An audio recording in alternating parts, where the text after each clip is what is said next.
Welcome to the Texas Business Law Reporter, your brief on the business bench. We bring you the latest Texas business law cases and rulings, distilled into straightforward, bite-sized updates for busy business lawyers. Sponsored by Rydell Law Firm, this podcast is crafted by expert Texas business attorneys to keep you ahead of the curve with concise, actionable insights. Perfect for your morning commute or coffee break, stay informed without the fluff. Subscribe now on Apple Podcasts and Spotify and join our professional community on LinkedIn. Texas Business Law Reporter, clear, concise, current. Today, we are exploring the May 2024 Texas Supreme Court decisions. From whistleblower actions and interlocutory appeals to subject matter jurisdiction and inverse condemnation, we will delve into the key details of these cases, highlighting the most important judicial interpretations and implications for your practice. In City of Denton v. Grimm, the Texas Supreme Court examined the parameters of the Texas Whistleblower Act. Employees Grimm and Maynard brought a suit against the City of Denton, claiming they were wrongfully terminated for reporting that City Council member Briggs had violated the Public Information Act. The trial court ruled in their favor, and a divided appeals court affirmed this decision. However, the Supreme Court reversed and rendered judgment for the city. The key issue was whether the Whistleblower Act applied to Briggs' actions. The court clarified that the act only protects employees reporting violations by the employing governmental entity or another public employee. Since city council members in Denton are not salaried, Briggs did not fit the definition of a public employee under the act. Furthermore, Briggs acted independently and without the city's authorization, thus voiding the plaintiff's claims.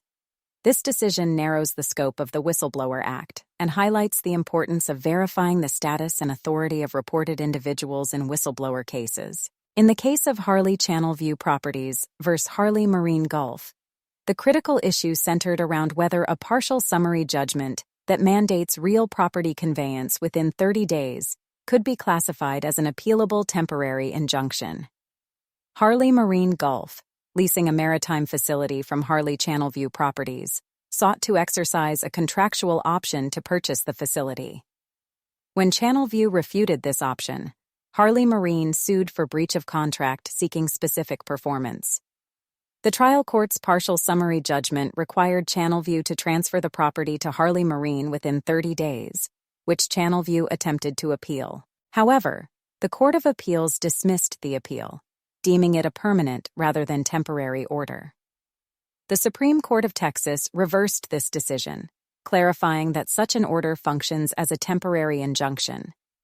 This means it operates during the pendency of the suit and requires specific performance as demanded, thus allowing for an interlocutory appeal.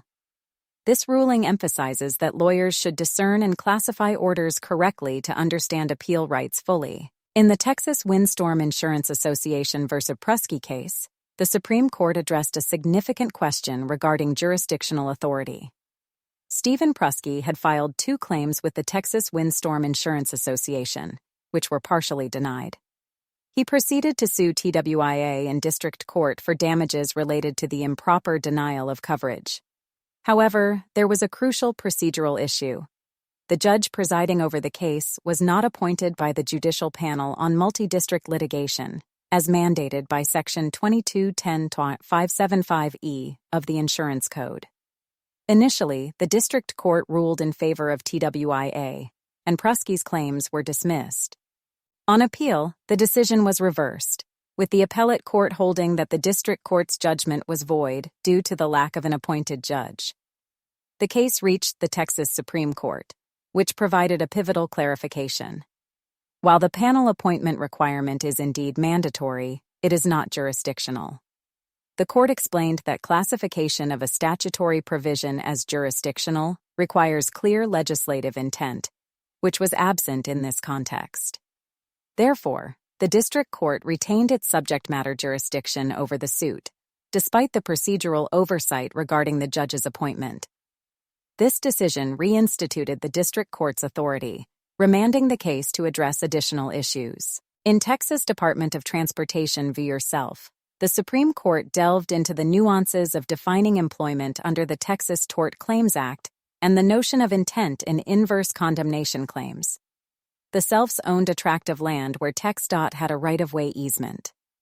As part of a highway maintenance project, TxDOT hired a private company, which subcontracted Lyelco to clear the land. Unfortunately, Lyelco's employees removed 28 trees, some located outside the designated right-of-way.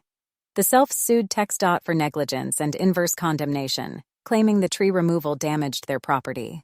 TxDOT argued for dismissal based on sovereign immunity, contesting whether Lyelco's employees could be considered TxDOT employees, and whether TxDOT's actions were intentional under inverse condemnation. The trial court sided partially with the Selfs, but TxDOT appealed, bringing the case to the Supreme Court. The Supreme Court dismissed the negligence claims, stating that Lyelco's employees were not under TxDOT's paid service, nor did TxDOT employees directly operate or use the tree removal equipment. However, the court ruled in favor of the Selfs regarding the inverse condemnation claim. It upheld that TxDOT's direction to destroy the trees, even under the mistaken belief that they were within the right-of-way, was sufficient to proceed with the condemnation claim. The case was remanded to the trial court for further proceedings on this issue. In Westwood Motor Cars v. Virtualo Tri, the Supreme Court deliberated on the effect of an agreed judgment in an eviction suit on related district court claims for damages. This case arose when Westwood, an automobile dealer, sought an extension under their lease, which Virtualatry, their landlord, rejected. Virtualatry then claimed default and prevailed in an eviction suit in justice court. Though Westwood appealed, the parties eventually entered an agreed judgment awarding possession to Virtualatry. Westwood didn't stop there and added claims for breach of contract and constructive eviction in district court.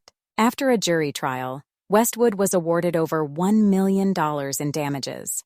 However, the Court of Appeals reversed this decision, asserting that by agreeing to the eviction suit judgment, Westwood conceded ultimate right to possession and waived its damages claims. The Supreme Court disagreed. It clarified that eviction suits only adjudicate immediate possession and not the ultimate right to possession or any related damages claims. Thus, agreeing to the eviction judgment did not extinguish Westwood's claims for damages. The court remanded the case to the Court of Appeals to resolve several unaddressed issues, highlighting the importance of considering both possession and related damages in such legal disputes. Carl v. Hillcorp Energy involved some key certified questions from the Fifth Circuit focused on royalty payments for gas used in post-production activities. Specifically, the court needed to determine whether post-production costs could be deducted under a market value at the well lease, containing specific off-lease use of gas, and free-on-lease use clauses. The Texas Supreme Court clarified that indeed, such costs can be deducted. They reasoned this decision aligns with long-standing Texas case law, treating post-production costs as deductible when royalties are based on market value at the well. Furthermore, the court analyzed two different accounting methods for these deductions. Interestingly, they concluded that both methods would result in the same royalty payment, offering flexibility in the accounting approach without necessarily favoring one method over the other. Thanks for tuning into the Texas Business Law Reporter, your brief on the bench. We hope you found today's episode insightful and useful for your practice. Remember, our podcast is brought to you by Rydell Law Firm, your trusted partner in navigating Texas business law. Don't miss our next episode. Subscribe now on Apple Podcasts and Spotify. Stay connected and continue the conversation with us on LinkedIn. Until next time, stay informed and stay ahead.